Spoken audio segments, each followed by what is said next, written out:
नमस्कार और स्वागत है। आज हम किसी इंसान की नहीं बल्कि एक ज़मीन की जीवनी पर बात करेंगे।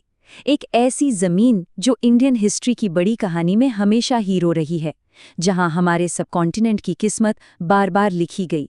जी हाँ, ये कहानी है उत्तर प्रदेश की। तो ये सवाल तो उठता है कि भारत का इतिहास आखिर लिखा कहाँ गया।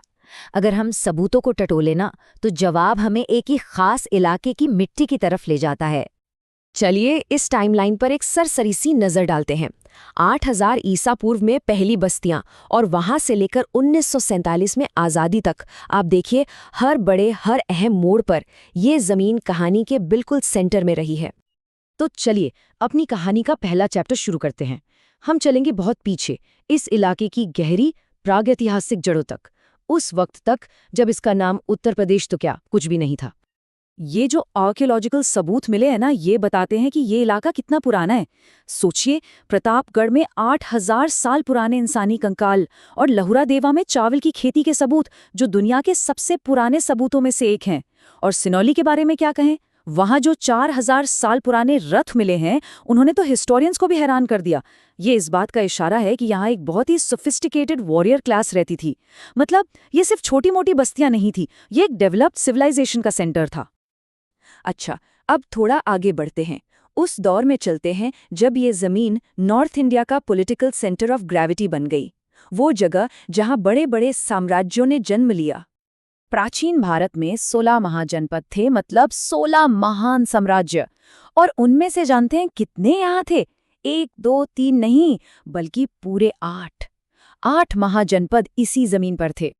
कुरु, पांचाल, काशी, कोसल, ये सिर्फ नाम नहीं है, ये उस जमाने के पावरफुल पॉलिटिकल सेंटर्स थे। इसका मतलब सीधा सा है कि प्राचीन भारत की आधी से ज्यादा पॉलिटिकल पावर अकेले इसी एक इलाके में कॉन्सेंट्रेटेड थी। लेकिन बात सिर्फ पॉलिटिक्स की नहीं थी। वैदिक काल में इस इलाके को मध्य देश कहते थे। और ये सिर्फ इसलिए नहीं कि ये मैप पर बीच में था, नहीं, गंगा यमुना का जो उपजाऊ दोआब है, उसकी वजह से ये कल्चर, फिलॉसफी और नॉलेज का भी सेंटर था। यहाँ के जो तौर तरीके थे, जो सोच थी, वो पूरे आर्यवर्त के लिए एक स्टैंडर्ड सेट करती थी। और ये जमीन हमारे महान महाकाव्यों से कितनी जुड़ी है, ये तो देखिए। भगवान राम की राजधानी अयोध्या और महाभारत का सेंटर हस्तिनापुर, ये दोनों ही जगहें यहीं पर हैं। ये वो पॉइंट है जहां माइथोलॉजी और हिस्ट्री आकर मिल जाती हैं। चलिए अब समय में और आगे बढ़ते हैं और मध्य युग में आते हैं।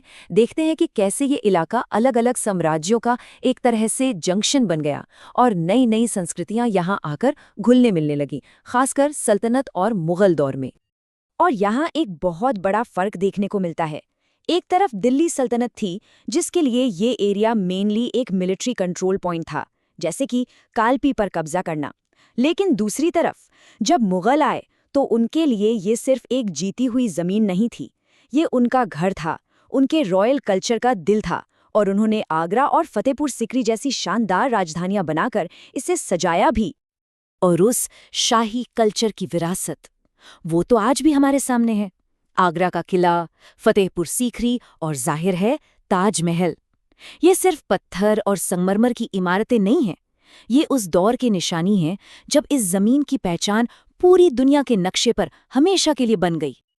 अब आते हैं कहानी के सबसे ड्रामेटिक हिस्से पर, 1857 का महाविद्रोह। और इस विद्रोह का जो मेन स्टेज था, जो एपिसेंटर था, वो यही जमीन थी।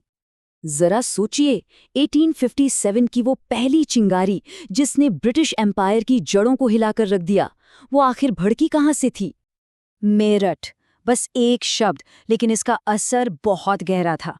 10 मई 1857, यहीं पर भारतीय सिपाहियों ने पहली बार खोलकर बगावत की। और उस दिन के बाद इतिहास हमेशा के लिए बदल गया। और ये आग सिर्फ मेरठ तक नहीं रुकी, ये तो जंगल की आग की तरह फैल गई। कानपुर में नाना साहेब और तात्या टोपे, लखनऊ में बेगम हजरत महल, झांसी में रानी लक्ष्मीबाई। देखते ही देखते पूरे उत्तर प्रदेश में विद्रोह की ज्वाला भड़क उठी और हर जगह बड़े बड़े लीडर्स ने इसकी कमान संभाली। विद्रोह के बाद इस इलाके की भूमिका और भी अहम हो गई। इंडियन नेशनलिज्म के उदय और आज़ादी की लंबी लड़ाई में इसने एक बहुत ही डिसाइसिव रोल प्ले किया।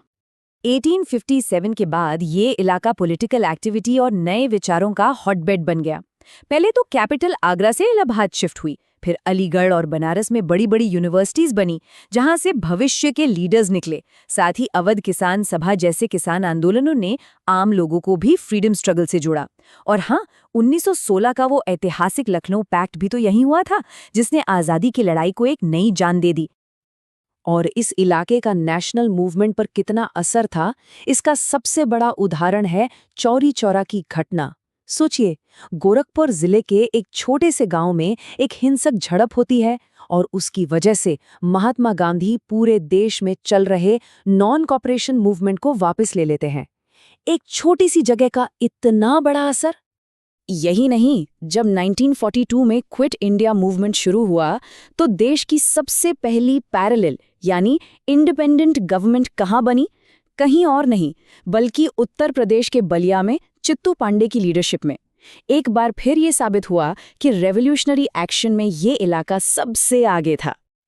तो ये पूरी कहानी देखने के बाद एक आखिरी सवाल मन में आता है, आखिर ऐसा क्या है कि इतिहास के हर बड़े टर्निंग पॉइंट पर उत्तर प्रदेश ही सेंटर स्टेज पर रहा?